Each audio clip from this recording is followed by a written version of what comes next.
ಸ್ನೇಹಿತರೆ, ಇವತ್ತು ನಾವು ನೋಡ್ತಿರುವಂಥ ಸಿನಿಮಾ 2025ರಲ್ಲಿ ರಿಲೀಸ್ ಆಗಿರುವಂಥ ಒಡೆಯಲ 2 ಎನ್ನುವ ಹಾರರ್ ಸಿನಿಮಾ. ಒಂದು ಲೈನಲ್ಲಿ ಹೇಳಬೇಕಂದ್ರೆ ಈ ಸಿನಿಮಾ ಪಾರ್ಟ್ 1 ಕಂಟಿನ್ಯೂ ಭಾಗವಾಗಿದೆ. ಏನಂದ್ರೆ, ಒಡೆಯಲ ಊರಲ್ಲಿ ಮದುವೆ ಆದಂತಹ ಪ್ರತಿ ಹೆಣ್ಣಿನ ಅತ್ಯಾಚಾರ ಆಗಿ ಸಾವು ಆಗ್ತಾ ಇರುತ್ತೆ. ಆದ್ರೆ ಅದನ್ನ ಯಾರು ಮಾಡ್ತಿರೋದು ಅಂತ ಗೊತ್ತಾಗೋದಿಲ್ಲ. ಅಲ್ಲದೆ ತಿರುಪತಿ ಎಂಬ ವ್ಯಕ್ತಿಯನ್ನ ಸಮಾಧಿ ಶಿಕ್ಷೆ ಕೊಟ್ಟು ಸಮಾಧಿ ಮಾಡಿರ್ತಾರೆ. ಆದ್ರೆ ಅವನು ಅದರಿಂದ ಮತ್ತೆ ಆತ್ಮವಾಗಿ ಬಂದು ಈ ಕೊಲೆಗಳನ್ನ ಮಾಡ್ತಾ ಇರ್ತಾನೆ. ಅಲ್ಲದೆ ಇದನ್ನ ಸ್ಟಾಪ್ ಮಾಡಕ್ಕೆ ಅಂತ ದೈವಶಕ್ತಿ ಇರುವಂತ ಭೈರವಿ ಬಂದ್ರು ಕೂಡ ಅವನನ್ನ ಸ್ಟಾಪ್ ಮಾಡಕ್ಕೆ ಆಗೋದಿಲ್ಲ. ಅಲ್ಲದೆ ಅವನು ಕೂಡ ಪಂಚಭೂತ ಶಕ್ತಿಗಳನ್ನ ತನ್ನ ಕೈಲಿ ಇಟ್ಕೊಂಡಿರ್ತಾನೆ. ಸೊ ಕೊನೆಗೆ ಏನಾಗುತ್ತೆ ಅನ್ನೋದನ್ನ ಸಿನಿಮಾದಲ್ಲೇ ನೋಡೋಣ. ಸರಿ, ಸಿನಿಮಾ ಸಖತ್ ಇಂಟ್ರೆಸ್ಟಿಂಗ್ ಆಗಿದೆ. ವಿಡಿಯೋನ ಮಿಸ್ ಮಾಡ್ಕೋಬೇಡಿ, ಕೊನೆ ತನಕ ನೋಡಿ. ಯಾರಾದ್ರೂ ಫಸ್ಟ್ ಟೈಮ್ ನಮ್ಮ ವಿಡಿಯೋ ನೋಡ್ತಾ ಇದ್ರೆ ಈಗಲೇ ಒಂದು ಲೈಕ್ ಕೊಟ್ಟು ಬೇಗನೆ ಸಬ್ಸ್ಕ್ರೈಬ್ ಆಗಿಬಿಡಿ. ಸರಿ, ಸಿನಿಮಾವನ್ನ ಸ್ಟಾರ್ಟ್ ಮಾಡೋಣ. ಸಿನಿಮಾ ಸ್ಟಾರ್ಟ್ ಆಗೋದೇ ಪಾರ್ಟ್ 1 ಕ್ಲೈಮ್ಯಾಕ್ಸ್ ಇಂದ. ಇವಳ ಹೆಸರು ರಾಧಾ.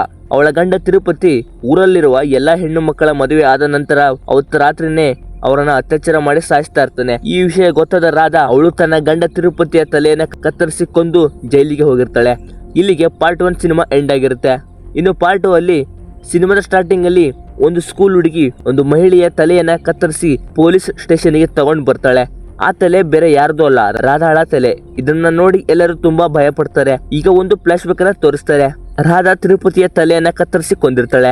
ಡಾಕ್ಟರ್ಸ್ ಅವನ ತಲೆಯನ್ನ ಮತ್ತೆ ದೇಹಕ್ಕೆ ಜೋಡಿಸಿ ಪೋಸ್ಟ್ ಮಾರ್ಟಮ್ ಮಾಡಿ ಕೊಟ್ಟಿರ್ತಾರೆ. ತಿರುಪತಿಯ ಬಾಡಿಯನ್ನ ಅವನ ಇಬ್ಬರು ತಮ್ಮಂದಿರು ತಗೊಂಡು ಊರಿಗೆ ಬರ್ತಾರೆ. ಆದ್ರೆ ಅವನ ಮನೆ ಹತ್ತಿರ ಊರಿನವರು ಯಾರು ಬರೋದಿಲ್ಲ. ತಿರುಪತಿಯ ಹೆಣವನ್ನ ಎತ್ತಲಿಕ್ಕೂ 4 ಜನ ಕೂಡ ಇರೋದಿಲ್ಲ.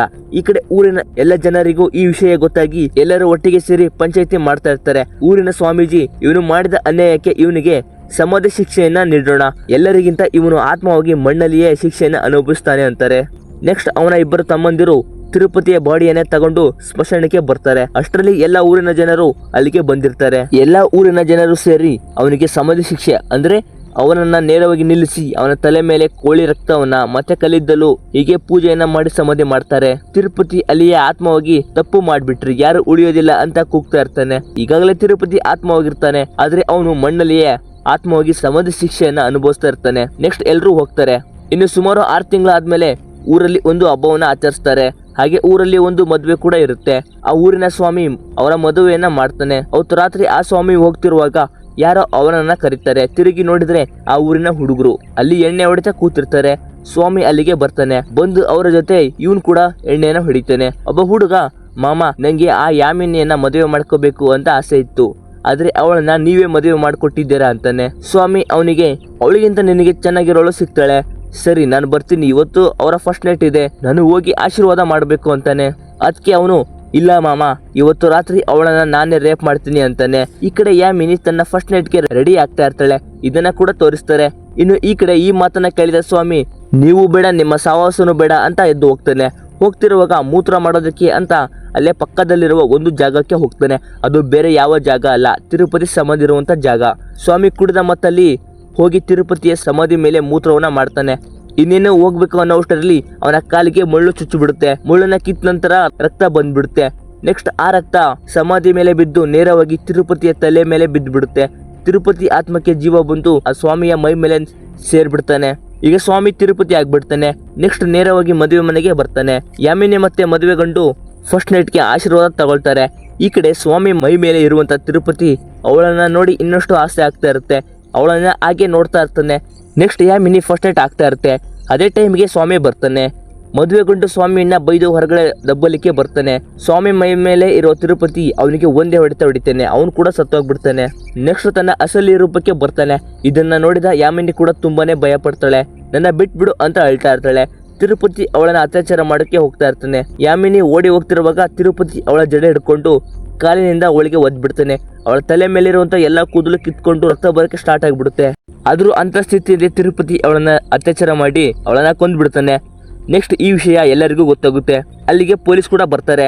ಫಾರೆನ್ಸಿ ಅವರು ಕೂಡ ಬರ್ತಾರೆ. ಅವಳನ್ನ ತುಂಬಾ ವಿಚಿತ್ರವಾಗಿ ಕೊಂದಿರ್ತಾನೆ. ನೆಕ್ಸ್ಟ್ ಪೊಲೀಸರು ಸ್ವಾಮಿಗೆ ಕೇಳ್ತಾರೆ.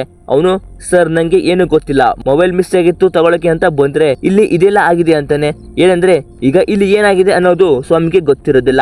ನೆಕ್ಸ್ಟ್ ಪೊಲೀಸ್ ಅವನನ್ನ ಅರೆಸ್ಟ್ ಮಾಡಿ ಜೈಲಿಗೆ ಕರ್ಕೊಂಡು ಹೋಗಿ ಸರಿಯಾಗಿ ಹೊಡಿತಾರೆ. ಯಾರೋ ಇದನ್ನ ಮಾಡಿದ್ದು ಅಂತ ಕೇಳ್ತಾ ಇರ್ತಾರೆ. ಸ್ವಾಮಿ ಈ ಹಿಂದೆ ಆಗಿರೋದನ್ನ ನೆನಪು ಮಾಡ್ಕೊಂಡು, ಸರ್ ನಮ್ಮ ಊರಿನ ಹುಡುಗರು ಅವತ್ತೇ ಅವಳನ್ನ ರೇಪ್ ಮಾಡ್ಬೇಕು ಅಂತ ಹೇಳ್ತಾ ಇದ್ರು ಅಂತಾನೆ. ನೆಕ್ಸ್ಟ್ ಪೊಲೀಸರು ಅವರನ್ನ ಕೂಡ ಹಿಡಿದು ಕರ್ಕೊಂಡು ಬಂದು ಸರಿಯಾಗಿ ಲಾಠಿ ಚಾರ್ಜ್ ಮಾಡ್ತಾರೆ. ಆದರೆ ಅವ್ರು ಕೂಡ ಸರ್ ನಾವು ಆ ಥರ ಹೇಳಿದ್ವಿ, ಆದರೆ ಈ ಕೆಲಸವನ್ನು ನಾವು ಮಾಡಿಲ್ಲ ಅಂತಾರೆ. ನೆಕ್ಸ್ಟ್ ಆ ಊರಿನ ಮಸೀದಿಗೆ ಒಬ್ಬ ತನ್ನ ಮಗಳಿಗೆ ಹುಷಾರ್ ಇಲ್ಲದ ಕಾರಣ ಕರ್ಕೊಂಡು ಬಂದಿರ್ತಾನೆ. ಇವನ ಹೆಸರು ಅಲ್ಲಾ ಬಕ್ಷಿ. ಇವನು ಆ ಹುಡುಗಿಯನ್ನ ನೋಡಿ ಸಮಸ್ಯೆ ಏನೂ ಇಲ್ಲ, ಇವತ್ತು ರಾತ್ರಿ ಊರಿನ ಆಚೆಗೆ ಭೂತ ಶಕ್ತಿಗೆ ಒಂದು ಕೋಳಿಯನ್ನ ಬಲಿ ಕೊಡು, ಎಲ್ಲ ಸರಿಯಾಗುತ್ತೆ ಅಂತಾನೆ. ಅಂತೆಯೇ ಅವ್ರು ಕೂಡ ರಾತ್ರಿ ಊರಿನ ಆಚೆ ಊಟ ಮತ್ತೆ ಕೋಳಿಯನ್ನ ಬಲಿ ಕೊಡ್ತಾರೆ. ಹಾಗೆ ತಿರುಗಿ ನೋಡದೆ ಮುಂದೆ ಹೋಗ್ತಾರೆ. ನೆಕ್ಸ್ಟ್ ಅದೇ ರೋಡಲ್ಲಿ ಆ ಊರಿನ ವೆಂಕಟೇಶ್ ಎಂಬ ಹುಡುಗ ಬರ್ತಾ ಇರ್ತಾನೆ. ತಕ್ಷಣ ಬೈಕ್ ಅನ್ನ ಸ್ಟಾಪ್ ಮಾಡ್ತಾನೆ. ಮುಂದೆ ನೋಡಿದ್ರೆ ಯಾವುದೋ ದುಷ್ಟಶಕ್ತಿ ಆ ಕೋಳಿಯನ್ನ ತಿಂತಾ ಇರುತ್ತೆ. ಅದು ಬೇರೆ ಯಾರೋ ಅಲ್ಲ, ತಿರುಪತಿಯ ಆತ್ಮ ಆಗಿರುತ್ತೆ. ಆದ್ರೆ ಅವನಿಗೆ ಗೊತ್ತಾಗೋದಿಲ್ಲ. ಇದನ್ನ ನೋಡಿದ ವೆಂಕಟೇಶ್ ನೆಕ್ಸ್ಟ್ ಡೇ ಅಲ್ಲಾ ಬಕ್ಷಿ ಹತ್ರ ಹೇಳ್ತಾನೆ. ಇದನ್ನ ಕೇಳಿ ಅವನು ಕೂಡ ಶಾಕ್ ಆಗ್ತಾನೆ. ಅಷ್ಟರಲ್ಲಿ ಅವ್ರನ್ನ ಒಬ್ಬ ವ್ಯಕ್ತಿ ಬಂದು ನಾಳೆ ನಮ್ಮ ಮಗಳ ಮದುವೆ, ಎಲ್ಲರೂ ಬರ್ಬೇಕು ಅಂತ ಹೇಳ್ತಾನೆ. ಅಲ್ಲ ಸ್ವಾಮಿ, ಯಾಕೆ ಇಷ್ಟು ಬೇಗ? ಊರಲ್ಲಿ ಮೊದ್ಲೇ ಆ ಕೊಲೆಗಳನ್ನ ಮಾಡ್ತಿರೋದು ಯಾರು ಅಂತ ಗೊತ್ತಿಲ್ಲ ಅಂತಾನೆ. ಅದಕ್ಕೆ ಅವನು ಹಾಗಾದ್ರೆ ನೀನು ಬರಬೇಡ, ಇಲ್ಲೇರು ಅಂತ ಹೇಳಿ ಹೋಗ್ತಾನೆ. ನೆಕ್ಸ್ಟ್ ದಿನ ರಾತ್ರಿ ತಿರುಪತಿ ತನ್ನ ಸೈಕಲ್ ಅಲ್ಲಿ ಊರಿನ ಸುತ್ತ ರೌಂಡ್ ಹಾಕ್ತಾ ಇರ್ತಾನೆ. ಏನಂದ್ರೆ ತಿರುಪತಿ ಮದುವೆ ಆಗಿ ಫಸ್ಟ್ ನೈಟ್ ಇರುವಂತ ಹುಡುಗಿಯರನ್ನ ಟಾರ್ಗೆಟ್ ಮಾಡ್ತಾ ಇರ್ತಾನೆ. ಇನ್ನು ಆ ಊರಲ್ಲಿ ಶ್ರುತಿ ಮತ್ತೆ ಅರವಿಂದ್ ಮದುವೆ ಇರುತ್ತೆ. ಅಲ್ಲಿಗೆ ಊರಿನ ಪಟೇಲ್ ಕೂಡ ಬಂದಿರ್ತಾನೆ. ಅವನು ಬಂದು 112 ರೂಪಾಯಿ ಹಣವನ್ನ ಮೂವಿ ಮಾಡ್ತಾನೆ. ಅದಕ್ಕೆ ಅವನಿಗೆ ಅವಮಾನ ಮಾಡ್ತಾರೆ. ಆ ಮದುವೆ ಹೆಣ್ಣಿನ ತಂದೆ ಕೂಡ 1,000 ಕೊಟ್ಟು ಇದು ಮರ್ಯಾದೆ ಅಂತ ಅವನನ್ನ ಕೂಡ ಅವಮಾನ ಮಾಡಿ, ನಿನ್ನ ಮಗಳು ಮದುವೆ ಆದ ದಿನಾನೇ ಸತ್ತು ಹೋದ್ಲು ಅಂತ ಮಾತಾಡ್ತಾನೆ.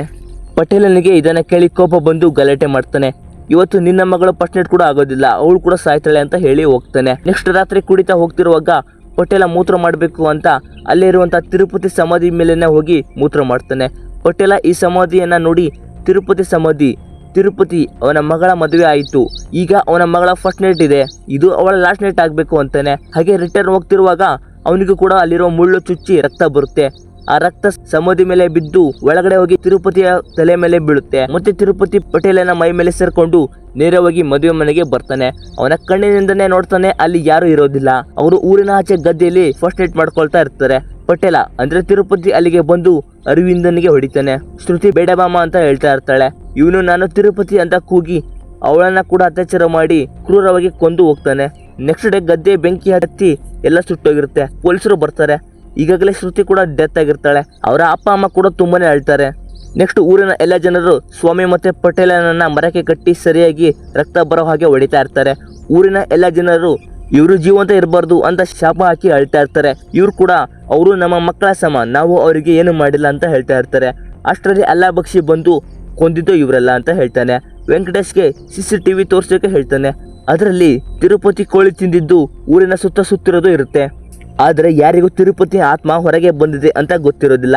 ಅಲ್ಲಾ ಬಕ್ಷಿ ಇದೆಲ್ಲ ಊರಿಂದ ಅಂದ್ರೆ ನಿಮ್ಮಿಂದ ಆಗಿದ್ದು ಅಂತಾನೆ. ನೀವೇ ಸಮಾಧಿ ಶಿಕ್ಷೆ ಮಾಡಿ ಸಮಾಧಿ ಮಾಡಿರುವಂತ ತಿರುಪತಿ ಆತ್ಮ ಮತ್ತೆ ಹೊರಗಡೆ ಬಂದಿದೆ ಅಂತಾನೆ. ಇದನ್ನ ಕೇಳಿ ಎಲ್ಲರೂ ತುಂಬಾನೇ ಭಯ ಪಡ್ತಾರೆ. ಅಷ್ಟರಲ್ಲಿ SP ಬಂದು ಪಟೇಲ ಮತ್ತೆ ಸ್ವಾಮಿಯನ್ನ ಅರೆಸ್ಟ್ ಮಾಡೋದ್ ಬಿಟ್ಟು ಇಲ್ಲಿ ಏನ್ ಮಾಡ್ತಿದ್ರ ಅಂತಾನೆ. ಅಲ್ಲಾ ಬಕ್ಷಿ ಇಲ್ಲಿನ ವಿಷಯವನ್ನ ಹೇಳ್ತಾನೆ. ಆದ್ರೆ ಅವನು ನಂಬೋದಿಲ್ಲ. ಊರಿನ ಜನರು ಏನೇ ಹೇಳಿದ್ರು ಅವನು ನಂಬೋದಿಲ್ಲ. 2025ರಲ್ಲಿ ಕೂಡ ಭೂತ ಪಿಶಾಚಿ ಮೂಢನಂಬಿಕೆ ಅಂತಾನೆ. ಅದು ಯಾವ ಆತ್ಮ ನಾನು ನೋಡ್ತೀನಿ ಅಂತ ನಾನು ಇವತ್ತು ರಾತ್ರಿ ತಿರುಪತಿ ಸಮಾಧಿ ಹತ್ತಿರ ಒಂದು ರಾತ್ರಿ ಇರ್ತೀನಿ ಅಂತಾನೆ. ನೆಕ್ಸ್ಟ್ ಅದೇ ತರನೇ SP ತಿರುಪತಿ ಸಮಾಧಿ ಹತ್ರ ಕೂತಿರ್ತಾನೆ. ಅವನು ಎಲ್ಲ ಜನರನ್ನ ಕಳಿಸ್ತಾನೆ. ನೆಕ್ಸ್ಟ್ ಡೇ ಮಾರ್ನಿಂಗ್ ಕಾನ್ಸ್ಟೇಬಲ್ ಮುಂದೆ ನೋಡಿದ್ರೆ SP ಸತ್ತೋಗಿರ್ತಾನೆ. ಏನಂದ್ರೆ ಮಧ್ಯರಾತ್ರಿ SP ತಿರುಪತಿ ಸಮಾಧಿ ಮುಂದೆ ಕೂತು ಯಾವ ಆತ್ಮವೂ ಇಲ್ಲ, ಅವನು ನನ್ನ ಕಾಲಿಗೆ ಸಮ ಅಂತ ಹೇಳ್ತಾ ಇರ್ತಾನೆ. ಆಗ ತಿರುಪತಿ ಸೈಕಲ್ ಅಲ್ಲಿ ರೌಂಡ್ ಹಾಕಿ ಅವನ ಬೆನ್ನು ಸವೆದು ಹೋಗೋವರೆಗೂ ಅಲ್ಲೇ ರೌಂಡ್ ಹಾಕ್ಸಿ ಅವನ ಕಣ್ಣು ಕಿತ್ತು ಕೊಂದಿರ್ತಾನೆ. ಈ ವಿಷಯ ಎಲ್ಲ ಊರಿನ ಜನರಿಗೂ ಕೂಡ ಗೊತ್ತಾಗುತ್ತೆ. ಎಲ್ಲರೂ ತುಂಬಾ ಭಯ ಪಡ್ತಾ ಇರ್ತಾರೆ. ಹೀಗೆ ಊರಿನಲ್ಲಿ ಏನಾದ್ರೂ ಒಂದು ಘಟನೆ ನಡೀತಾ ಇರುತ್ತೆ. ಅದಕ್ಕೆಲ್ಲ ಆ ತಿರುಪತಿ ಆತ್ಮನೆ ಕಾರಣವಾಗಿರುತ್ತೆ. ಇನ್ನು ಇವಳೇ ರಾಧಾ, ತಿರುಪತಿ ಹೆಂಡತಿ.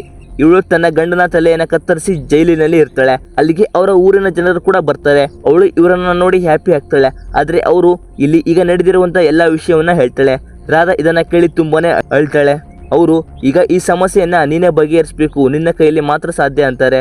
ರಾಧಾ ಇಲ್ಲ, ನನ್ನ ಅಕ್ಕ ಭೈರವಿ ಇದ್ದಾಳೆ ಅಂತಾಳೆ. ಅವರು ನಿಮ್ಮ ಅಕ್ಕ ಚಿಕ್ಕ ವಯಸ್ಸಿನಲ್ಲೇ ಓಡಿ ಹೋಗಿದ್ಲು ಅಲ್ವಾ ಅಂತಾರೆ. ರಾಧಾ ಹೌದು, ಆದ್ರೆ ಅವಳು ಈಗ ಭವಾನಿಯಿಂದ ಭೈರವಿಯಾಗಿ ಶಿವಶಕ್ತಿಯನ್ನ ಪಡೆದಿದ್ದಾಳೆ. ಅವಳು ಶಿವನಾಮ ಮಾಡ್ತಾ ಅಗುರ ಜೊತೆನೆ ಬೆಳೆದಿದ್ದಾಳೆ ಅಂತಾಳೆ. ಅವರು ಅವಳನ್ನು ನಾವು ಎಲ್ಲಿ ಹುಡುಕ್ಬೇಕು ಅಂತ ಕೇಳ್ತಾರೆ. ರಾಧಾ ಈ ಹಿಂದೆ ಅಜ್ಜಿಯ ಪುಣ್ಯತಿಥಿಗೆ ಬಂದಾಗ ರಾಮಗಿರಿ ಬೆಟ್ಟದ ಕೋಟೆಯಲ್ಲಿ ಇದ್ದೀನಿ ಅಂತ ಹೇಳಿದ್ಲು ಅಂತಾಳೆ. ನೆಕ್ಸ್ಟ್ ಡೇ ಅವರೆಲ್ಲ ಆ ರಾಮಗಿರಿ ಬೆಟ್ಟದ ಊರಿಗೆ ಬರ್ತಾರೆ. ಅಲ್ಲಿ ಹೋಗಿ ಭೈರವಿ ಅನ್ನೋ ಹೆಸರಲ್ಲಿ ಹುಡುಕ್ತಾ ಇರ್ತಾರೆ. ಈ ಕಡೆ ರೌಡಿಗಳು ಹಸುಗಳನ್ನ ಮಾಂಸಕ್ಕಾಗಿ ಕರ್ಕೊಂಡು ಹೋಗ್ತಾ ಇರ್ತಾರೆ. ಆ ಹಸುಗಳ ಕೂಗು ಕೇಳಿದ ಭೈರವಿ ಅಲ್ಲಿಗೆ ಬಂದು ಅವುಗಳನ್ನ ಗೋಶಾಲೆಗೆ ಬಿಟ್ಟು ಬನ್ನಿ, ಇಲ್ಲಾಂದ್ರೆ ಸತ್ತು ಹೋಗ್ತೀರಾ ಅಂತ ಹೇಳಿ ಅವರಿಗೆ ಹೊಡಿತಾಳೆ. ಇದನ್ನ ಅವರ ಊರಿನ ಜನರು ಕೂಡ ನೋಡ್ತಾರೆ. ನೆಕ್ಸ್ಟ್ ಭೈರವಿ ಹೋಗ್ತಿರುವಾಗ ಭೈರವಿ ಅಂತ ಕೂಗ್ತಾರೆ. ಇನ್ನೊಂದು ಏನಂದ್ರೆ ಇಲ್ಲಿ ಕೈಲಾಸ ಪರ್ವತದಲ್ಲಿ ಋಷಿ ಮುನಿಗಳು ಈ ಭೂತಕ್ಕೆ ಅಂತ್ಯ ಯಾವಾಗ ಸಿಗುತ್ತೆ ಅಂದ್ರೆ ಭೈರವಿಯ ಶಿವನಾಮ 20 ಲಕ್ಷ ಆಗ್ಬೇಕು, ಆಗ ಲೋಕದಲ್ಲಿಯೇ ನಡೆಯದೇ ಇರುವುದು ನಡೆಯುತ್ತೆ ಅಂದಿರ್ತಾರೆ. ಈಗ ಭೈರವಿಯ ಶಿವನಾಮ 20 ಲಕ್ಷಕ್ಕೆ 1 ಲಕ್ಷ ಮಾತ್ರ ಕಡಿಮೆ ಇರುತ್ತೆ. ಭೈರವಿ ಅದೇ ಊರಿನ ಶಿವಲಿಂಗವನ್ನ ಪೂಜೆ ಮಾಡ್ತಾ ಇರ್ತಾಳೆ. ಅವರು ಆ ಊರಿನ ಎಲ್ಲ ಸಮಸ್ಯೆಗಳನ್ನ ಹೇಳ್ತಾರೆ. ಶಿವನೇ ಮೌನದಲ್ಲಿ ಇದ್ದಾನೆ ಅಂತಾರೆ. ಭೈರವಿ ಕೋಪದಿಂದ ಶಿವನಿಗೆ ಒಂದು ನೈವೇದ್ಯ ಇಲ್ಲ ಹೀಗೆ ಅಂತಾಳೆ. ನೆಕ್ಸ್ಟ್ ಅವನು ಭೈರವ ಆದ್ರೆ ನೀನು ಭೈರವಿ ಅಂತಾರೆ. ಕೊನೆಗೆ ಭೈರವಿ ಒಡೆಯಲ ಊರಿಗೆ ಬರ್ತಾಳೆ. ಅವಳನ್ನ ಊರಿನ ಜನರು ಅರಿಶಿಣ ನೀರಿನಿಂದ ಸ್ವಾಗತ ಮಾಡ್ತಾರೆ. ಅವಳು ಬಂದ ತಕ್ಷಣ ಅವಳ ಹಳೆಯ ಮನೆಗೆ ಹೋಗ್ತಾಳೆ. ಮನೆ ಎಲ್ಲ ಹಾಳಾಗಿರುತ್ತೆ. ಅವಳ ಅಜ್ಜಿಯ ಫೋಟೋ ನೋಡಿ ದೀಪವನ್ನ ಹಚ್ತಾಳೆ. ಏನಂದ್ರೆ ಅವಳ ಅಜ್ಜಿಯ ಹತ್ತಿರ ಇರುವಂತ ಆತ್ಮಲಿಂಗವೇ ಈಗ ಭೈರವಿ ಹತ್ರ ಇರುತ್ತೆ. ಅಷ್ಟರಲ್ಲಿ ಅಲ್ಲಿಯ ಹುತ್ತದಲ್ಲಿರುವಂತ ನಾಗಸರ್ಪ ಅವಳಿಗೊಂದು ರುದ್ರಾಕ್ಷಿ ಮಣಿಯನ್ನ ಕೊಡುತ್ತೆ. ಅದನ್ನ ಹಿಂಬಾಲಿಸಿಕೊಂಡು ಭೈರವಿ ಹೋಗ್ತಾಳೆ. ಊರಿನಲ್ಲಿ ನಡೆದಂತ ಎಲ್ಲಾ ಸಮಸ್ಯೆಯನ್ನ ನೋಡ್ತಾ ಹೋಗ್ತಾಳೆ. ಕೊನೆಗೆ ಆ ಮಣಿ ತಿರುಪತಿ ಸಮಾಧಿ ಮೇಲೆ ಹೋಗಿ ನಿಲ್ಲುತ್ತೆ. ಅವಳಿಗೆ ಆ ಮಣ್ಣಲ್ಲಿ ಕಾಲಿಟ್ಟ ತಕ್ಷಣ ಅಲ್ಲಿ ಆಗ್ತಿರೋದು ಕಣ್ಮುಂದೆ ಬರುತ್ತೆ. ನೆಕ್ಸ್ಟ್ ಭೈರವಿ ತನ್ನ ದೈವ ಶಕ್ತಿಯಿಂದ ಅಲ್ಲಿ ಸಮಾಧಿ ಮೇಲೆ ತ್ರಿಶೂಲ ಮತ್ತೆ 4 ಮೂಲೆಗೆ ಬಸವಣ್ಣನ ಮೂರ್ತಿಗಳು ಹಾಗೆ ಗಂಗೆ ನೀರು ಅದಕ್ಕೆ ತಂತ್ರಶಕ್ತಿಯ ದಾರವನ್ನ ಕಟ್ಟಿ ಆ ತಿರುಪತಿ ಆತ್ಮವನ್ನ ಅಲ್ಲೇ ಕಟ್ಟಿ ಹಾಕ್ತಾಳೆ. ಶುಕ್ಲ ಪಕ್ಷಕ್ಕೆ ಬರೋವರೆಗೂ 4 ದಿನ ಇದನ್ನ ಯಾರು ಮುಟ್ಟದ ಹಾಗೆ ಕಾವಲು ಕಾಯಿರಿ ಅಂತ ಹೇಳ್ತಾಳೆ. ನೆಕ್ಸ್ಟ್ ಆ 4 ದಿನದವರೆಗೆ ಇವರಿನ ದೇವಸ್ಥಾನದಲ್ಲಿ ಇರೋದಕ್ಕೆ ಒಪ್ತಾಳೆ. ನೆಕ್ಸ್ಟ್ ಡೇ ಟಿವಿ ನ್ಯೂಸ್ ಅವರು ಡ್ರೋನ್ ಅಲ್ಲಿ ವಿಡಿಯೋ ಮಾಡ್ತಿರುವಾಗ ತಿರುಪತಿ ಸಮಾಧಿ ಮೇಲೆ ಡ್ರೋನ್ ಕ್ಯಾಮ್ರಾ ಬಿದ್ದುಬಿಡುತ್ತೆ. ಅಲ್ಲಿ ಒಬ್ಬ ಊರಿನ ವ್ಯಕ್ತಿ ಯಾರನ್ನು ಈ ಕಡೆ ಬರ್ತಿರೋ ಹಾಗೆ ಕಾವಲು ಕಾಯ್ತಾ ಇರ್ತಾನೆ. ಟಿವಿ ನ್ಯೂಸ್ ಸತ್ಯ, ಅದು 4 ಲಕ್ಷ ಡ್ರೋನ್, ಅದು ನನಗೆ ಬೇಕು ಅಂತ ಒಳಗಡೆ ಹೋಗ್ತಾ ಇರ್ತಾನೆ. ಆ ವ್ಯಕ್ತಿ 4 ಲಕ್ಷಕ್ಕಿಂತ 4 ಉಸಿರು ಮುಖ್ಯ ಅಂತ ಹೇಳಿ ಕಳಿಸ್ತಾನೆ. ಅವತ್ತು ರಾತ್ರಿ ಕಾವಲು ಕಾಯೋನು ಮಲಗಿರುವಾಗ ಆ ಸತ್ಯ ಡ್ರೋನ್ ತಗೊಳಕ್ಕೆ ಅಂತ ತಂತಿ ಬೇಲಿ ದಾಟಿ ಬರ್ತಾನೆ. ಹಾಗೆ ಅವನಿಗೆ ತಂತಿ ಚುಚ್ಚಿ ರಕ್ತ ಬರ್ತಾ ಇರುತ್ತೆ. ಆ ಸತ್ಯ ಡ್ರೋನ್ ಅನ್ನ ತಗೊಳ್ತಾನೆ. ಅದೇ ಟೈಮ್ಗೆ ಅವನ ರಕ್ತ ಕೂಡ ಸಮಾಧಿ ಮೇಲೆ ಬಿದ್ದುಬಿಡುತ್ತೆ. ಹಾಗೆ ಒಳಗಡೆ ಹೋಗಿ ತಿರುಪತಿ ಆತ್ಮ ಮತ್ತೆ ಸತ್ಯನ ಮೈ ಮೇಲೆ ಸೇರ್ಕೊಂಡ್ ಬಿಡುತ್ತೆ. ಇದು ಭೈರವಿಗೆ ಕೂಡ ಗೊತ್ತಾಗುತ್ತೆ. ನೆಕ್ಸ್ಟ್ ತಿರುಪತಿ ಅವಳನ್ನ ಹುಡ್ಕೊಂಡು ದೇವಸ್ಥಾನಕ್ಕೆ ಬರ್ತಾನೆ. ಅವಳು ಸ್ನಾನ ಮಾಡ್ತಾ ಇರ್ತಾಳೆ. ಒಳಗಡೆ ಬರೋದಕ್ಕೆ ಅಂತ ನೋಡ್ತಾನೆ. ಶಿವಲಿಂಗದ ಮೇಲೆ ಇರುವಂತ ನಾಗಸರ್ಪ ಅವನನ್ನ ಒಳಗಡೆ ಬರೋದಕ್ಕೆ ಬಿಡೋದಿಲ್ಲ. ಅವನನ್ನ ಅಟ್ಟಾಡ್ಸ್ಕೊಂಡು ಹೋಗ್ತಾ ಇರುತ್ತೆ. ತಿರುಪತಿ ಕೊನೆಗೂ ಅವನು ತನ್ನ ಸಮಾಧಿ ಹತ್ತಿರನೇ ಹೋಗ್ತಾನೆ. ನೆಕ್ಸ್ಟ್ ಅಲ್ಲಿಗೆ ಭೈರವಿ ಕೂಡ ಬರ್ತಾಳೆ. ಅವಳನ್ನ ನೋಡಿ ತಿರುಪತಿ ನಾಗು ಸಾಧು ಅಂತ ಹೇಳಿ ಶಿವನ ಬಗ್ಗೆ ಮಾತಾಡ್ತಾ ಇರ್ತಾನೆ. ಇದು ನನ್ನ ಊರು, ನಿಂದು ಏನು ನಡೆಯೋದಿಲ್ಲ ಅಂತ ಹೇಳ್ತಾನೆ. ಹೀಗೆ ತಿರುಪತಿ ಮತ್ತೆ ಭೈರವಿ ನಡುವೆ ಮಾತುಗಳು ನಡೆಯುತ್ತೆ. ಆದ್ರೆ ತಿರುಪತಿಗೆ ಭೈರವಿ ಮುಂದೆ ನಿಲ್ಲೋ ಶಕ್ತಿ ಇರೋದಿಲ್ಲ. ಏನಂದ್ರೆ ಭೈರವಿಗೆ ಶಿವನ ಆಶೀರ್ವಾದ ಇರುತ್ತೆ. ನೆಕ್ಸ್ಟ್ ಸೀನ್ ಅಲ್ಲಿ ರಾಧಾ ಜೈಲಿನಿಂದ ರಿಲೀಸ್ ಆಗ್ತಾಳೆ. ಭೈರವಿ ಮತ್ತೆ ರಾಧಾ ಅಕ್ಕ ತಂಗಿ. ನೆಕ್ಸ್ಟ್ ಭೈರವಿ ಶಿವನ ಪೂಜೆಗೆ ದಿನಾಂಕವನ್ನ ನೋಡ್ತಿರುವಾಗ ಆ ಪತ್ರಿಕೆಗೆ ಬೆಂಕಿ ಹತ್ತಿ ಎಲ್ಲ ಡೋರ್ಗಳು ಹೊಡೆಯಕ್ಕೆ ಸ್ಟಾರ್ಟ್ ಆಗುತ್ತೆ. ನೆಕ್ಸ್ಟ್ ಎಲ್ಲರೂ ತಿರುಪತಿ ಸಮಾಧಿ ಹತ್ರ ಬರ್ತಾರೆ. ತಿರುಪತಿ ಬಿರುಗಳೆ ಆಗಿ ತುಂಬಾ ಜೋರಾಗಿ ಮಾತಾಡ್ತಾ ಇರ್ತಾನೆ. ತಿರುಪತಿ ನಾನು ಎಲ್ಲಿಂದ ಬಂದಿರೋದು ಗೊತ್ತಾ ಅಂತಾನೆ. ಏನಂದ್ರೆ ತಿರುಪತಿ ಸತ್ಯನ ದೇಹವನ್ನ ಧರಿಸಿ ವಾಮಾಚಾರ ಕಲಿತು ಪಂಚಭೂತಗಳ ಶಕ್ತಿಯನ್ನ ಕಲಿತು ಬಂದಿರ್ತಾನೆ. ಬಿರುಗಾಳಿಯಲ್ಲಿ ತನ್ನ ರೂಪವನ್ನ ತೋರಿಸ್ತಾನೆ. ಇದನ್ನ ನೋಡಿದ ಊರಿನ ಎಲ್ಲಾ ಜನರು ಮತ್ತೆ ಭೈರವಿ ಕೂಡ ತುಂಬಾನೇ ಶಾಕ್ ಆಗ್ತಾರೆ. ತಿರುಪತಿ ಬೆಂಕಿಯಲ್ಲಿ, ಗಾಳಿಯಲ್ಲಿ, ನೀರಿನಲ್ಲಿ ತನ್ನ ರೂಪವನ್ನ ತೋರಿಸ್ತಾನೆ. ತಿರುಪತಿ ಪಂಚಭೂತ ಶಕ್ತಿನ ಪಡೆದು ತುಂಬಾ ಶಕ್ತಿಶಾಲಿ ಆಗಿರ್ತಾನೆ. ಈ ಊರನ್ನ ಸ್ಮಶಾನ ಮಾಡ್ತೀನಿ ಅಂತ ಹೇಳ್ತಾ ಇರ್ತಾನೆ. ಹಾಗೆ ಊರಿನ ಸುತ್ತ ಗೆರೆಯನ್ನ ಹಾಕಿ ಈ ಗೆರೆಯನ್ನ ದಾಟಿ ಯಾರು ಬರುವ ಹಾಗೆ ಇಲ್ಲ, ಊರಿನ ಆಚೆ ಹೋಗುವ ಹಾಗೆ ಇಲ್ಲ ಅಂತಾನೆ. ಹಾಗೆ ಒಬ್ಬ ವ್ಯಕ್ತಿ ಅಲ್ಲಿಗೆ ಬರ್ತಿರುವಾಗ ಆ ಗೆರೆಯನ್ನ ದಾಟ್ತಾನೆ. ಅವನ ತಲೆ ಕತ್ತರಿಸಿ ಹೋಗ್ಬಿಡುತ್ತೆ. ಪ್ರಾಣಿ ಪಕ್ಷಿಗಳು ಕೂಡ ಸಾಯ್ತಾ ಇರುತ್ತೆ. ಇದನ್ನ ನೋಡಿದ ಭೈರವಿ ಕೂಡ ತುಂಬಾನೇ ಶಾಕ್ ಆಗಿ ಭಯ ಪಡ್ತಾಳೆ. ಊರಿನ ಸುತ್ತ ತಿರುಪತಿ ದಿಗ್ಬಂಧನ ಹಾಕ್ಬಿಡ್ತಾನೆ. ಭೈರವಿ ಇನ್ನು ನಂಗೆ ಇವನನ್ನ ಎದುರಿಸುವ ಶಕ್ತಿ ಇಲ್ಲ ಅಂತ ಕೂತ್ ಬಿಡ್ತಾಳೆ. ಊರಲ್ಲಿ ಎಲ್ಲ ಜನರು ಆಹಾರ ಇಲ್ಲದೆ, ಚಿಕಿತ್ಸೆ ಇಲ್ಲದೆ ಸಾಯ್ತಾ ಇರ್ತಾರೆ. ಇಡೀ ಊರೇ ಬರಡಾಗಿರುತ್ತೆ. ಈ ಕಡೆ ಭೈರವಿ ಶಿವನಾಮ ಕಂಪ್ಲೀಟ್ ಆಗೋದಕ್ಕೆ ಇನ್ನು 10,000 ಶಿವನಾಮ ಮಾತ್ರ ಬಾಕಿ ಇರುತ್ತೆ. ನೆಕ್ಸ್ಟ್ ಊರಲ್ಲಿ ಒಂದು ಸ್ಕೂಲ್ ಹುಡುಗಿಗೆ ಫಿಟ್ಸ್ ಬಂದಿರುತ್ತೆ. ಹಾಸ್ಪಿಟಲ್ಗೆ ಕರ್ಕೊಂಡು ಹೋಗ್ಬೇಕಾಗಿರುತ್ತೆ. ಭೈರವಿ ಹತ್ರ ಬರ್ತಾರೆ. ಭೈರವಿಯನ್ನ ಕೇಳ್ತಾರೆ.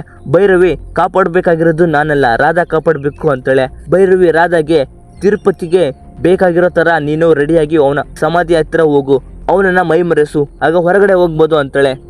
ನೆಕ್ಸ್ಟ್ ರಾಧಾ ಮದುವೆ ಹೆಣ್ಣಿನ ತರ ರೆಡಿಯಾಗಿ ತಿರುಪತಿ ಸಮಾಧಿ ಹತ್ರ ಹೋಗ್ತಾಳೆ. ರಾಧಾ ಅಳ್ತಾ ನೀನು ಆಸೆ ಪಟ್ಟಿರೋ ಹಾಗೇನೆ ಬಂದಿದ್ದೀನಿ ಅಂತ ಹೇಳ್ತಾ ಇರ್ತಾಳೆ. ಈ ಕಡೆ ಭೈರವಿ ಊರಿನ ದೇವಸ್ಥಾನದ ಮೈಕಲ್ಲಿ ಜೋರಾಗಿ ಶಿವನಾಮ ಹೇಳ್ತಾ ಇರ್ತಾಳೆ. ತಿರುಪತಿ ರಾಧಾಳ ಕಣ್ಣೀರನ್ನ ಸುಮ್ಮನೆ ಮೈ ಮರೆತು ನೋಡ್ತಾ ಇರ್ತಾನೆ. ಈ ಕಡೆ ಆ ಊರಿನ ಜನರು ಆ ಗೆರೆನ ದಾಟಬೇಕು ಅನ್ನೋಷ್ಟರಲ್ಲಿ ಲೈನ್ ಮ್ಯಾನ್ ಕರೆಂಟ್ ಅನ್ನ ಆಫ್ ಮಾಡ್ಬಿಡ್ತಾನೆ. ಅಲ್ಲಿ ಭೈರವ ಶಿವನಾಮದ ಸೌಂಡ್ ಕೂಡ ನಿಲ್ಲುತ್ತೆ. ತಿರುಪತಿಗೆ ತಕ್ಷಣ ಗೊತ್ತಾಗುತ್ತೆ. ನೆಕ್ಸ್ಟ್ ಅಲ್ಲಿಗೆ ಬರ್ತಾನೆ. ಎಲ್ಲ ಊರಿನ ಜನರು ಅಲ್ಲೇ ಇರ್ತಾರೆ. ತಿರುಪತಿ ರಾಧಾ ನನ್ನನ್ನ ಫುಲ್ ಮಾಡ್ತಿದ್ಯಾ ಅಂತ ಆ ಹುಡುಗಿಯ ಮೈ ಮೇಲೆ ಸೇರ್ಕೊಂಡು ಅಲ್ಲೇ ಇರುವಂತ ಗರಗಸವನ್ನ ತಗೊಂಡು ಹಾರಿ ರಾಧಾಳ ಕತ್ತನ್ನ ಕತ್ತರಿಸ್ಬಿಡ್ತಾನೆ. ರಾಧಾಳ ತಲೆನ ಪೊಲೀಸ್ ಸ್ಟೇಷನ್ಗೆ ತಗೊಂಡು ಹೋಗ್ತಾನೆ. ಇದೇ ಸೀನನ್ನ ಸಿನಿಮಾದ ಸ್ಟಾರ್ಟಿಂಗ್ ಅಲ್ಲಿ ತೋರಿಸಿದ್ರು. ಈಗ ಸಿನಿಮಾ ಕಂಟಿನ್ಯೂ ಆಗುತ್ತೆ. ಇದನ್ನ ನೋಡಿದ ಭೈರವಿಗೆ ತುಂಬಾ ಬೇಜಾರಾಗುತ್ತೆ. ನೆಕ್ಸ್ಟ್ ತಿರುಪತಿ ಸಮಾಧಿ ಹತ್ರ ಬರ್ತಾಳೆ. ತಿರುಪತಿ ಅವಳನ್ನ ನೋಡಿ ನಗ್ತಾ ಇರ್ತಾನೆ. ಭೈರವಿ, ನಿಂಗೆ ಏನ್ ಬೇಕು, ಇಡೀ ಊರನ್ನೇ ಸ್ಮಶಾನ ಮಾಡ್ತಿದ್ಯಾ ಅಂತಾಳೆ. ತಿರುಪತಿ, ಈ ಊರೇ ನನಗೆ ಸಮಾಧಿ ಶಿಕ್ಷೆ ಮಾಡಿ ನನಗೆ ಶಿಕ್ಷೆ ಕೊಟ್ಟಿದ್ದು, ಈ ಊರನ್ನ ಸುಮ್ಮನೆ ಬಿಡೋದಿಲ್ಲ ಅಂತ ಹೇಳ್ತಾ ಇರ್ತಾನೆ. ಭೈರವಿ, ನಿನ್ನ ಕೋಪಕ್ಕೆ ನನ್ನ ತಂಗಿ ಬಲಿಯಾದ್ಲು, ಈ ಊರಿಗೋಸ್ಕರ ನಾನು ನಿಂಗೆ ಕ್ಷಮೆ ಕೇಳ್ತೀನಿ, ಹೇಳು ನಾನೇನ್ ಮಾಡ್ಬೇಕು ಅಂತಾಳೆ. ತಿರುಪತಿ ನಗ್ತಾ, ಸರಿ, ನೀನು ನಿನ್ನ ಶಿವನಾಮವನ್ನ ಬಿಟ್ಟು ಕಲ್ಯಾಣದ ರೀತಿ ರೆಡಿಯಾಗಿ ನನ್ನನ್ನ ನೀನು ಅರ್ಪಿಸ್ಕೊ ಅಂತಾನೆ. ಭೈರವಿ ಅಳ್ತಾ ಕೂತ್ ಬಿಡ್ತಾಳೆ. ನೆಕ್ಸ್ಟ್ ಊರಿನ ಜನರು ಭೈರವಿಗೆ, ಅಮ್ಮ, ನಮ್ಮಿಂದ ನಿನಗೆ ಈ ಶಿಕ್ಷೆ ಬೇಡ, ನೀನು ಇಲ್ಲಿಂದ ಹೋಗ್ಬಿಡು ಅಂತಾರೆ. ಶಿವನೇ ಇಲ್ಲ, ನಮ್ಮನ್ನ ಯಾರು ಕಾಪಾಡೋದಿಲ್ಲ ಅಂತಾರೆ. ಭೈರವಿ, ಯಾರು ಹೇಳಿದ್ರು, ಆ ಶಿವನೇ ಬರ್ತಾನೆ, ಸಮಯ ಹತ್ತಿರ ಬರ್ತಿದೆ ಅಂತಾಳೆ. ಅಲ್ಲ ಬಕ್ಷಿಗೆ ಶಿವಾಯ ನಮ ಅಂತ ಹೇಳಿ ಕೈ ಸನ್ನೆಯನ್ನ ತೋರಿಸಿ ಹೋಗ್ತಾಳೆ. ಏನಂದ್ರೆ ಭೈರವಿ ಶಿವನಾಮವನ್ನ ಮುಗಿಸೋಕೆ ಇನ್ನು 1000 ಶಿವನಾಮ ಮಾತ್ರ ಬಾಕಿ ಇರುತ್ತೆ, ಅದನ್ನ ಹೇಳಿ ಹೋಗ್ತಾಳೆ. ನೆಕ್ಸ್ಟ್ ಅವಳು ಮನೆಗೆ ಬಂದು ಅಳ್ತಾ ಅವಳ ಮೈ ಮೇಲಿರುವಂತ ರುದ್ರಾಕ್ಷಿ, ಕುಂಕುಮ ಭಂಡಾರ, ಶಿವನ ಬಟ್ಟೆನ ತೆಗೆದು ಸೀರೆ ಹಾಕೊಂಡು ಕನ್ಯೆಯ ತರ ರೆಡಿ ಆಗ್ತಾಳೆ. ಈ ಕಡೆ ಅಲ್ಲ ಬಕ್ಷಿಗೆ ಒಂದು ಫ್ಲಾಶ್ ಆಗುತ್ತೆ. ಏನಂದ್ರೆ ಭೈರವಿ ನನ್ನ ಹತ್ರ ಬಂದು ನಂಗೆ ಯಾಕೆ ಶಿವಾಯ ನಮ ಅಂತ ಹೇಳಿ ಕೈಯನ್ನ ತೋರಿಸಿದ್ಲು ಅಂತಾನೆ. ಸ್ವಲ್ಪ ಟೈಮ್ ಯೋಚನೆ ಮಾಡ್ತಾನೆ. ಶಿವಾಯ ನಮಃ ಅಂದ್ರೆ ಪಂಚಶಕ್ತಿ, ಅಂದ್ರೆ ತಿರುಪತಿ. ಕೈ ತೋರಿಸಿದ್ದು ಮೋಕ್ಷಕ್ಕೆ, ಯಾರಿಗೆ ಮೋಕ್ಷ ಅಂತಾನೆ. ವೆಂಕಟೇಶ್ ತಿರುಪತಿಗೆ ಸಮಾಧಿ ಶಿಕ್ಷೆ ಮಾಡಿದ್ದಕ್ಕೆ ಕಬಲಿ ಮೋಕ್ಷ ಅಂತಾನೆ. ನೆಕ್ಸ್ಟ್ ಅಲ್ಲ ಬಕ್ಷಿ ಕಬಲಿ ಮೋಕ್ಷವನ್ನ ಮಾಡುವ ರೀತಿಯ ಪುಸ್ತಕವನ್ನ ನೋಡ್ತಾನೆ. ಈ ಕಡೆ ಭೈರವಿ ರೆಡಿಯಾಗಿ ನಿಂತಿರ್ತಾಳೆ. ಅಲ್ಲಿಗೆ ವೆಂಕಟೇಶ್ ದೇಹದ ಮೇಲೆ ತಿರುಪತಿ ಬರ್ತಾನೆ. ಏನಂದ್ರೆ ವೆಂಕಟೇಶ್ ಕಬಲಿ ಮೋಕ್ಷಕ್ಕೋಸ್ಕರ ತಿರುಪತಿ ಆತ್ಮನ ತನ್ನಲ್ಲಿ ತಗೊಂಡು ಬಂದಿರ್ತಾನೆ. ತಿರುಪತಿ ಅವಳನ್ನ ನೋಡಿ ತುಂಬಾ ಆಸೆ ಪಡ್ತಾ ಇರ್ತಾನೆ. ಅವಳ ಹತ್ರ ಹೋಗ್ತಾ ಇದ್ದಂತೆ ಭೈರವಿ ಓಂ ನಮ ಶಿವಯ್ಯ ಅಂತ ಹೇಳ್ತಾ ಇರ್ತಾಳೆ. ಇನ್ನು 17 ಶಿವನಾಮ ಮಾತ್ರ ಬಾಕಿ ಇರುತ್ತೆ. ಅವಳ ಹತ್ರ ಬಂದಂತೆ ತಿರುಪತಿ, ಏನ್ ನಡೀತಾ ಇದೆ ಇಲ್ಲಿ, ಊರಲ್ಲಿ ಶಿವನ ಪೂಜೆ, ಅಲ್ಲ ಬಕ್ಷಿ ಸಮಾಧಿನ ಹೊಡಿತಾ ಇದ್ದಾನೆ ಅಂತ ಅವಳನ್ನ ಊರಿನ ಜನರ ಮುಂದೆ ಕರ್ಕೊಂಡು ಬರ್ತಾನೆ. ಊರಿನ ಎಲ್ಲ ಜನರು ತುಂಬಾ ಭಯ ಆಗ್ತಾರೆ. ಭೈರವಿ ತನ್ನ ಶಿವನಾಮವನ್ನ ಮಾತ್ರ ನಿಲ್ಲಿಸ್ತಾ ಇರೋದಿಲ್ಲ, ಹೇಳ್ತಾ ಇರ್ತಾಳೆ. ತಿರುಪತಿ, ಶಿವ ಬಸವಣ್ಣ ಯಾರು ನಿನ್ನನ್ನ ಕಾಪಾಡೋದಿಲ್ಲ ಅಂತ ನಗ್ತಾ ಇರ್ತಾನೆ. ಅವಳನ್ನ ಅಲ್ಲಿಯೇ ಮೈ ಮುಟ್ಟಿ ಸಂತೋಷ ಪಡ್ತಾ ಇರ್ತಾನೆ. ಭೈರವಿ ನಮ ಶಿವಯ್ಯ ಅಂತ ಹೇಳ್ತಾ ಇರ್ತಾಳೆ. ಇನ್ನು 13 ಬಾರಿ ಮಾತ್ರ ಹೇಳ್ಬೇಕಾಗಿರುತ್ತೆ. ತಿರುಪತಿ ಅವಳಿಗೆ ಹೊಡೆದು ಕುತ್ತಿಗೆ ಹಿಡಿದು ಬಿಸಾಕ್ತಾನೆ. ಭೈರವಿ ಇನ್ನು 6 ಬಾರಿ ಶಿವನಾಮ ಹೇಳ್ಬೇಕಾಗಿರುತ್ತೆ. ಈ ಕಡೆ ಅಲ್ಲ ಬಕ್ಷಿ ತಿರುಪತಿಯ ತಲೆಯ ಬುರುಡೆಯನ್ನ ತೆಗಿತಾ ಇರ್ತಾನೆ. ಈ ಕಡೆ ಕೈಲಾಸದಲ್ಲಿ ಕೂಡ ಋಷಿಮುನಿಗಳು ಭೈರವಿ ಶಿವನಾಮವನ್ನ ಎಣಿಸ್ತಾ ಇರ್ತಾರೆ. ಭೈರವಿಯ ಶಿವನಾಮ ಕಂಪ್ಲೀಟ್ ಆಗೋದಕ್ಕೆ ಇನ್ನು 3 ಮಾತ್ರ ಬಾಕಿ ಇರುತ್ತೆ. ಅಷ್ಟರಲ್ಲಿ ತಿರುಪತಿ ಅವಳ ಹೊಟ್ಟೆಗೆ ಚುಚ್ಚು ಬಿಡ್ತಾನೆ. ಅವಳಿಗೆ ಮಾತಾಡೋಕ್ಕೆ ಆಗೋದಿಲ್ಲ. ಅವಳನ್ನ ಮೇಲೆ ಎತ್ತಿ ಬಿಸಾಕ್ತಾನೆ. ಫುಲ್ ರಕ್ತ ಬಂದು ಮಾತಾಡೋಕ್ಕೆ ಆಗೋದಿಲ್ಲ. ಇನ್ನು 2 ಬಾರಿ ಶಿವನಾಮ ಮಾತ್ರ ಹೇಳ್ಬೇಕಾಗಿರುತ್ತೆ. ಅಷ್ಟರಲ್ಲಿ ಭೈರವಿ ಪ್ರಜ್ಞೆ ತಪ್ಪಿಡ್ತಾಳೆ.